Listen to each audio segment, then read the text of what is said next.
You can find eerie stories in almost every corner of these isles, thanks to its long and often bloody history. From witch trials to dangerous criminals lurking in our city's shadows, gruesome tales of tortures to battlegrounds stained with blood. And all that history leaves ghostly footprints on our present. But let's face it, for centuries we've loved to listen and recount those eerie tales of our homeland. In books, on screens, but the oldest and my personal favourite is oral storytelling. There's just something slightly more chilling when someone recounts these tales out loud, all the while your imagination runs wild. So I'm here to take you on an excursion, off the beaten path and into the shadows, to hear from local experts about eerie tales right on their, and possibly your, doorstep. My name is Amy Gill, and I have always been fascinated by the dark stories from across the country. So, come with me as we embark on our very own eerie excursion.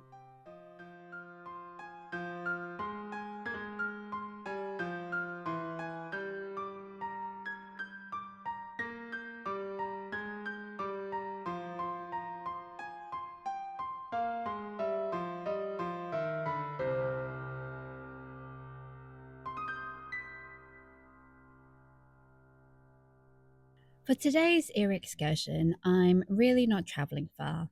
In fact, I'm not leaving my bedroom, so I guess technically I'm not even travelling. So you can put away your rucksacks full of salt, which is a well known weapon, by the way, against most sinister supernatural beings, and save those torch batteries. We're doing this one 21st century style through the power of video call. Now, the reason for this is because today we're at of course being in air quotes here, Hopwood Hall, which sits near Rochdale in Greater Manchester. It's a site that is currently under some major renovations, and so the dangers there are less ghostly and more real world building site, things falling, tripping hazards, etc. etc. You get my drift. But it is a place worth hearing about, so let's introduce this week's guide. Sure. My name is Hopwood Dupree, and I am in England rescuing Hopwood Hall. For those actually familiar with the area, Hopwood may sound like a familiar name, as there's a college, a pub, and a road named after the family. Now, the estate sits near the Manchester Golf Club and is surrounded by woods. It's a perfect place for some spooky encounters, I imagine. But before I get ahead of myself, let's get back to Hopwood's personal story, because that in itself is truly fascinating. Yes. Well, I grew up in the US and had the name Hopwood, which really was not a good name to have as a child. I got made a lot of fun of by all the neighborhood kids and eventually hid the name. I didn't want anyone to know that was my name. But my grandfather was named Hopwood as well. And he used to tell me these stories about a Hopwood castle in England. And I always thought that it was just fairy tales or bedtime stories. And it was apparently where our ancestors had lived and built it many, many centuries before. Years later, as an adult, after he had passed away, I was on ancestry.com and researching my genealogy and kind of went down a hole like you do when you're kind of looking for your ancestry and finding all sorts of records. And all of a sudden, I came across an old black and white photograph of this enormous house in England. And in that moment, I immediately thought, wow, that has to be the place that he was always talking about when I was a boy. But it was black and white. It looked very old. So I didn't know if it was actually still around, if it was still a real place. So I found an email address with a bit more research and ended up sending an email. I was living in Los Angeles at the time. I closed my computer, went to bed, didn't really give it another thought.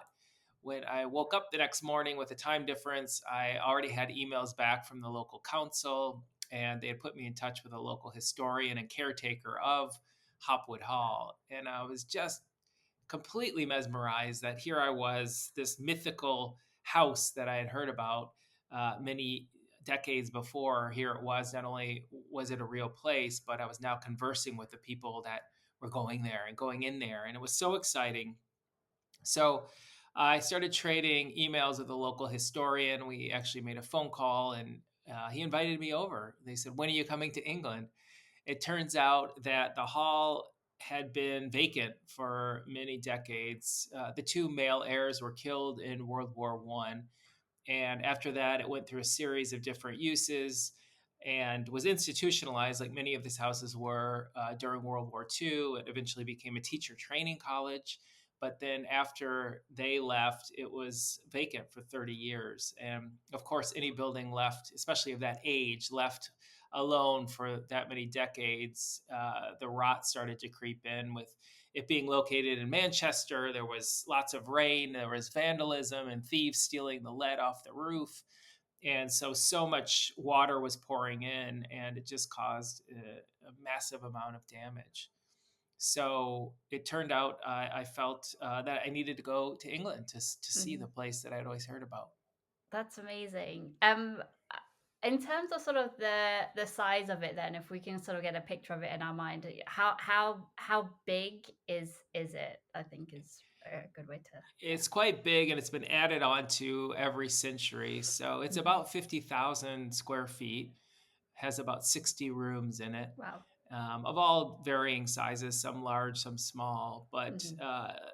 like I said, it had been built on to each century. So as the family grew and expanded, more people moved in. As they needed more space for staff who lived there, they started adding on. So it really is a building that tells a lot of stories of 600 Mhm. years, dating back Mhm. to at least the 1400s, maybe even earlier. Great. Well, let's dive into a bit of the history of the hall then. Obviously, you said 1400s is when we think. Is that about right? That's what we've got at the moment in terms Yes, of, like, yeah. we've actually dendro dated some of the timbers, the wood in the walls, Mhm. and that dates back to around the 1420s is when they think that it was actually put up, erected as a building. Some of Mhm. the wood in the walls dates back to the 1200s, 1100s when the trees would have been Wow. felled. It's unusual, according to the historian, that the family would have just built a house there in the 1400s. They were probably likely on that land, perhaps in a different house. So Mm. as we do more research, we may find more remnants and foundations or walls that are left that date back even earlier. Mhm. And do we have an idea of who could have been the one to build it? Are they direct line for your ancestors or? Yes, correct. And that Mhm. is where the name of the area came from and Okay. really got passed down to my grandfather. My Mhm. side of the family had left England and gone over to Pennsylvania, where they Mhm. founded a town called Hopwood, Pennsylvania. Nice. Wow. And so that's where Mhm. my grandfather was born. So even though we had traced our genealogy back to his family in the US, we had never really jumped the Atlantic and Mhm. found where it originated. And of course, Hopwood Hall. Amazing. And was I mean, maybe this is something you can't necessarily answer, but the family that built it, were they the hop no, yeah, would they have been the Hopwoods then? Has it always been called Hopwood Hall, I guess, Yes, next question. correct. From Mhm. from the very beginning, it's been called Hopwood Mm. Hall, and it was the Hopwood family who had lived there for centuries, really residing there for at least 500 years, documented that we know of. Like I said, probably even before that, and they were there all of those centuries through all of those different wars and famines and plagues and all the things that happened from the 1400s onward.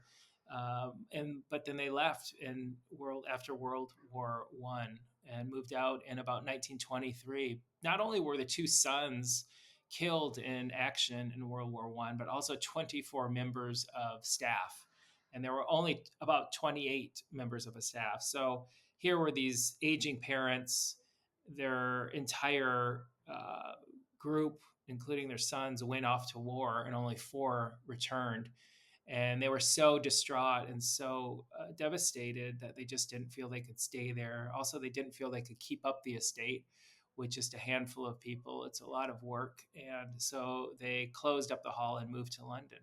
Mhm. And are there sort of, in terms of, I don't know if you'd know this, but how prevalent were the Hopwood family in terms of sort of the local a landscape? Like, have we got records of them? Because obviously with that much money you would expect them to have had some influence in the nearby areas. around sort of Manchester way. Do we have any records of them? Well, we know that the Yeah. estate originally was quite large, thought to be about 5,000 acres. So Hmm. it's possible that that even goes back to 1066. That may Mm, have been a gift from the king. It's hard to really know, but there mm, is evidence of some prominence of the family. Um, Typically, because of the architecture, because of a lot of the documents we found. So there seems to be quite an interesting history still to discover. hmm. Okay, amazing, amazing. And within either the family yourself or within the historians, have there been sort of any sort of prominent stories that we might have known about any of the family members, either from just before they left in the First World War, or any sort of like folklore or legends surrounding the hall? Well, there's a number of different things that have happened, and we've been looking into these, but Mm, they've had some very interesting guests. It turns out that Guy Fawkes actually visited the hall in the early 1500s. The Hopwoods were Catholics, so there are maps showing that they were a Catholic home. We did discover an old priest hole hidden in the walls of the hall. And when we found that, we were absolutely shocked to find that there was still an old vestibule in there, and that was hidden in there, and at that time, so it really kind of thought that Guy Fawkes came there to seeking funding to help in his plot to blow up the Houses of Parliament. I'm told that Edward Hopwood said no and sent him on his way. But there's a long history of these sort of interesting guests. Also, Lord Byron visited in 1811 and is to put the finishing touches on his most famous poem, which was Childe Harold's Pilgrimage. And it's thought that the line in that poem that talks about the pathless woods is thought to be the Hopwood Woods that surrounds Hopwood Hall. amazing, amazing. And I'm going to bring it a little bit back to, because obviously you have been to are the woods still there? Is it still very much like, what's the area like around the hall? Yes, well, it's located in Greater Manchester, so there certainly Mm, is some urban sprawl creeping in toward the hall, but it's still a beautiful place. There are many hundreds of acres still around it that were part of the original estate. There's about 30 acres of the Hopwood Woods still in existence. The Hopwood Farm is still there, the original acreage, which is about 90 acres. And then next door, the Manchester Golf Club is located there, which is over 200 acres, which is part of the original estate. And the club itself is actually located in the Dower House, the Hopwood Dower House. So as you go through the Hopwood Woods from Hopwood Hall to the Manchester Golf Club, you can actually see the old ice house where they would store their food and champagne there next to the lake on the way to the Dower House.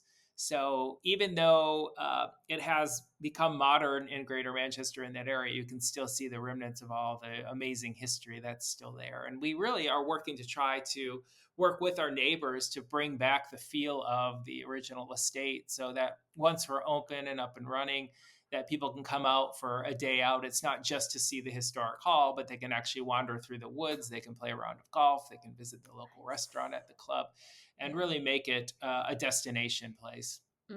I'm actually based in Manchester, the city of Manchester. So yeah, it sounds like something that would be absolutely wonderful to go visit. Well, we'll have to get you out there as soon as we're ready. Yeah, yeah, that'd be great.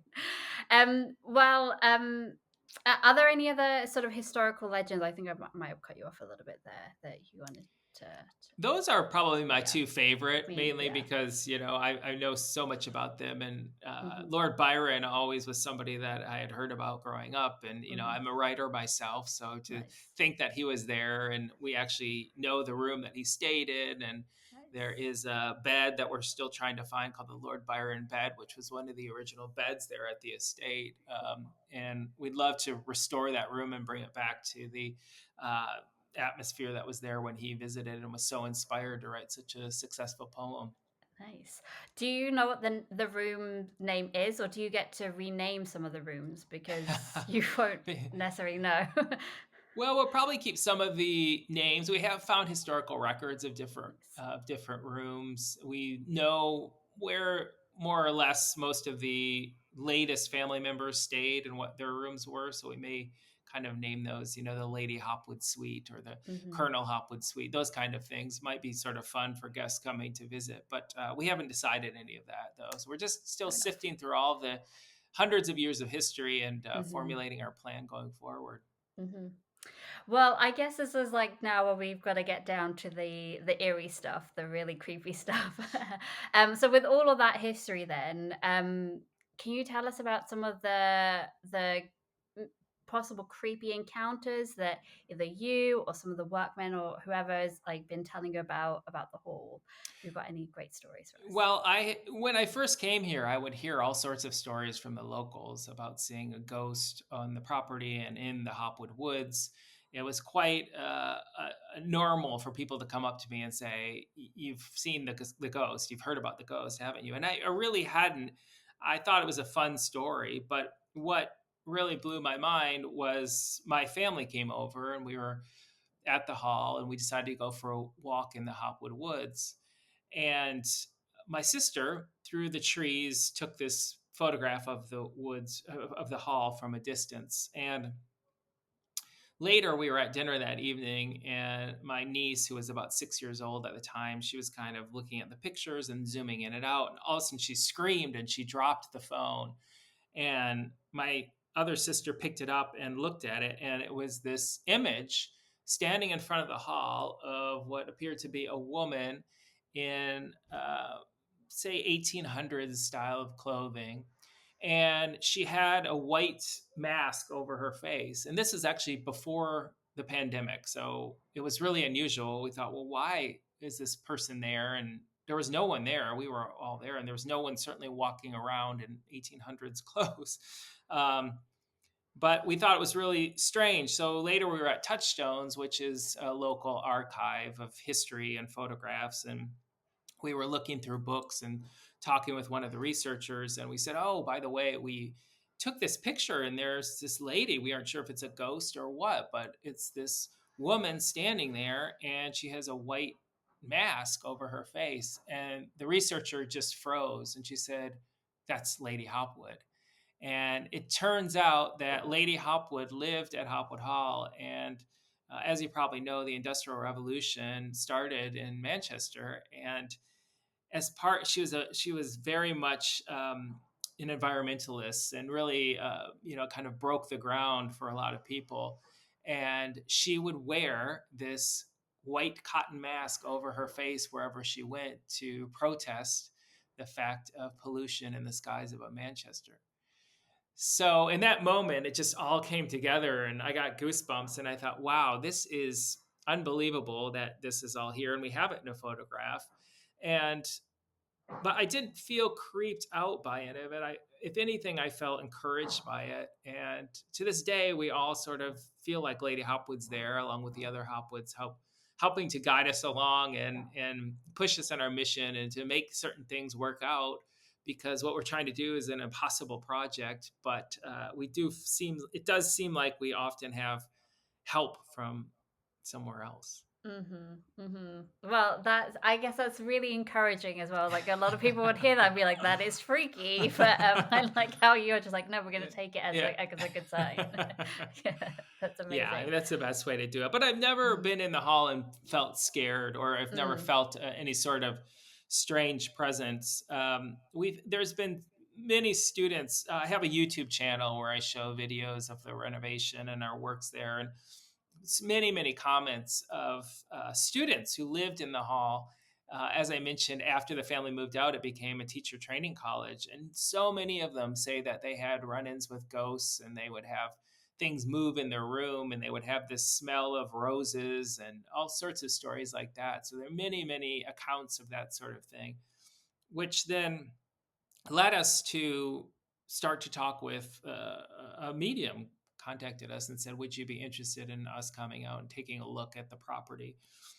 And it actually was when the Today Show in America, which is kind of a big breakfast show in the U.S., came out to also see the hall on that same day. And we said, well, a medium's coming out to look at the hall. And they said, well, that sounds interesting. Could we have our cameras along? So I was in the guards room, which dates back to 1690s, and it's the room where, as you went into the hall, the guards would have been there and searched you for any sort of weapons, if you had a longbow or an axe or a mace. And if you didn't, then you were permitted to go into the hall and see the family. So we were in the guards room, and there's a small round table there, and this is all on film on the Today Show and on our YouTube channel now. And the medium asked us to put our hands very lightly touch, just fingertips on the table. So it was me, the medium, and the reporter. There were no wheels or anything on this table. It was just a normal table as far as I could see. And she began asking if there was a spirit, if there was somebody with us, somebody from the Hopwood family, was anybody there? And I am telling you, that table, as you can watch on video, started to turn. It just started to spin. Both me and the reporter couldn't believe it. It was shocking. I've never seen anything like it. It spun around multiple times and moved across the room. Wow. And I still can't figure out exactly what happened or how that happened, but it did happen. Yeah. I like that it was a direct answer too about if there's somebody from the Hopwood family. So it does Yeah. definitely feel like they've got a strong connection. Obviously, it's their house. So yeah. I think so. And I don't know, some people believe in those sort of things. Some people don't. I don't know if it was energy. I don't know if it was energy being directed from our bodies that we subconsciously did. I don't really know what made that happen, but it certainly was fascinating to see. I can imagine. And going a little bit back to the Lady Hopwood, then you spotted her outside, so outside of the hall. Have there been any accounts of her being in, like, is that where she usually is, or is it like possibly sightings seen her in certain rooms and things like that? Yes, many of the accounts on that people have contacted us say that they saw her in the halls. There was someone who worked there and said he saw sort of a blue shadow kind of move through the hall as well. But a lot of people have felt her or seen her inside the hall. I have not personally. I have just experienced her with that exterior photograph that we have. But I have had a strange situation where, after I came and visited the hall in the very beginning, I went back home, and I was living in Los Angeles. And one morning I had this sort of feeling, and I woke up and I somehow knew that a gate, or I felt like a gate at the hall, had been left open. I don't know why. And because the hall had been attacked by vandals so many years, terrible, terrible damage, that we were so scared of this happening again, that it was such a strong dream that I ended up contacting Bob, who is the caretaker at the hall, and I said, "Can you check this gate, which is a gate we never really use? Can you check that gate, because for some reason I just had this overwhelming feeling that it was left open." And this was a long time before I hadn't been there in a while. So I got an email back later. He said, "Wow, your ancestors must be talking to you, because I went to that gate, and sure enough, somebody had gone in there the other day and left it unlocked." So I don't know how you explain that, Yeah, but I feel like that would be Lady Hopwood too. yeah. It feels like she's found you. She knows that Yeah. you're there. She's probably glad of all the work you're doing to Right. help to restore her Right. hall. I just thought, in terms of timeline, and Lady Hopwood, obviously she's in Victorian dress. Would she have been the lady that left after her sons have gone to war? She would Is have it a been bit the further grandmother. back? Yes, she would Yeah. have been the Okay. grandmother. hmm So she was there, and she was early in the days where she would get up and give uh, talks to groups of 5,000 on her lawn there about the importance of the environment. And she was very much, a supporter of how important it is for the environment. And she actually went and she hired her own, what she called smoke inspectors, and they would go and look at the smokestacks around Manchester, and they would chart down how much smoke was coming out. And she, personally funded that. And then she would go and report these people if too much smoke was coming out. So Yeah. she maybe wasn't the most well-liked person Yeah. by the mill owners in the area, but she certainly Yeah. did her part to try to keep it a cleaner, better world. She sounds like a woman so far ahead of her time. So I'm not surprised that she's stuck around. If you think about how much we care about the environment now Y- compared to especially what Manchester would have been like at that time. Oh yeah, Yeah. Hmm. absolutely. Hmm. Amazing. And are there any other stories you'd like to share with us today? I think those Yeah. pretty much cover the most that I've Mhm. heard. I mean, there's definitely been all sorts of different ones, but my personal Yeah. experiences are those. And Yeah, yeah, I yeah. actually, if people want to see the photograph, we actually printed it. I wrote a book called Downton Shabby and tell the whole story of my adventure of discovering Hopwood Hall when I lived in Los Angeles and moving over here and everything that this journey has taken me on so far. But I do Mhm. include the photograph Amazing. of her in that book, as well as an image of her that was taken back then, and you can compare and see what you think if Yeah. there, in fact, it is That's it. Lady Hopwood. That's amazing. That's amazing. And my final question too, with actually with the ghosts, are there any rooms like whenever the hall does open up and whenever there's parts that people can go in to see, are there any rooms or any parts of it that might, I don't know if you guys are going to do like tours or whatever, if there are any rooms that people should definitely go see and see if they could feel something, and are there any rooms in particular you recommend? Yes, well, the high point of the hall is the oak parlor, which is the oldest room in the house, and that dates back to the 1400s. And there's still carvings in there that date back hundreds and hundreds of years and tell a story on the walls. And it's just fascinating. It's one of my favorite rooms. And to think that my ancestors were in there, and they took me into a room and said, "This is where your 14th great grandfather would have been born." And the wood paneling is still on the walls, and you can reach out and touch the fireplace. It just felt like I could actually reach across time to see the same wall and the same fireplace that my 14th great grandfather would have seen. Was something I've never experienced, especially growing up in the United States and living in Los Angeles, where our historic district there is from 1920. So to be looking at something that was 500 years older than that and directly connected to my family was really exciting to be part of, and really exciting to be part of rescuing it. Mm-hmm. Mm-hmm. Amazing, amazing. And in terms of obviously, like I know right now you guys are in the middle of construction. We talked about this a little bit before the recording.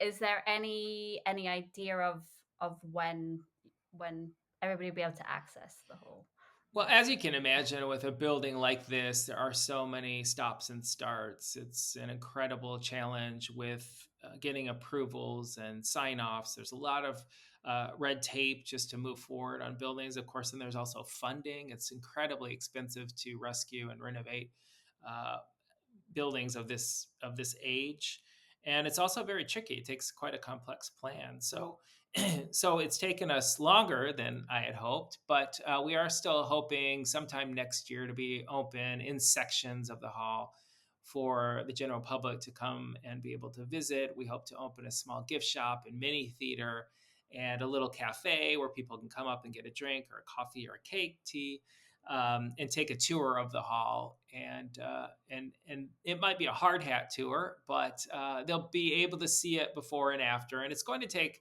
a number of years to get the hall up and running, to get it back to its original grandeur. But we feel if we can keep it open and stages and keep sections open, that we'll still be able to have that heartbeat of the community engagement and visitors coming in to really experience it. Because we've been contacted by people all over the world, and it's so inspiring to not only see the interest in it, but also to see all of the different people that have somehow found their connection to Hopwood Hall through Ancestry.com or one of these other sites, and have a tremendous passion to come and visit it. And so we can't wait to be able to open our doors to those people, and for them to experience it in the same way I did when I first visited.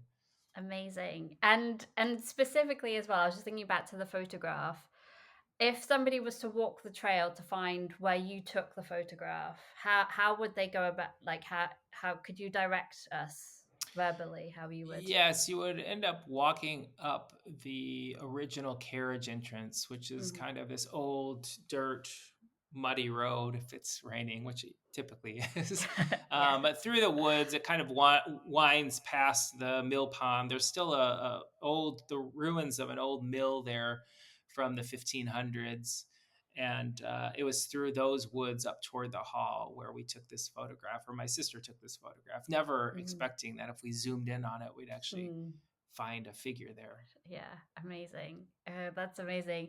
That's all the questions that I had for you, Hopwood. I appreciate you. Thank you so much for taking us on this audio virtual tour of Hopwood Hall. It's been really interesting. My pleasure. It's great to be here. Thank you so much. Thank you, Sue. Thank you.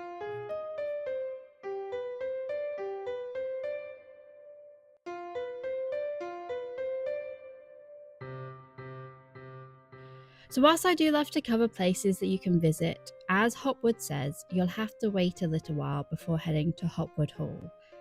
But when you do, I hope you marvel at the estate, maybe even taking a nice walk through the woods. And if you get that feeling that someone is watching you, just remember, Lady Hopwood is still around, keeping an eye on things.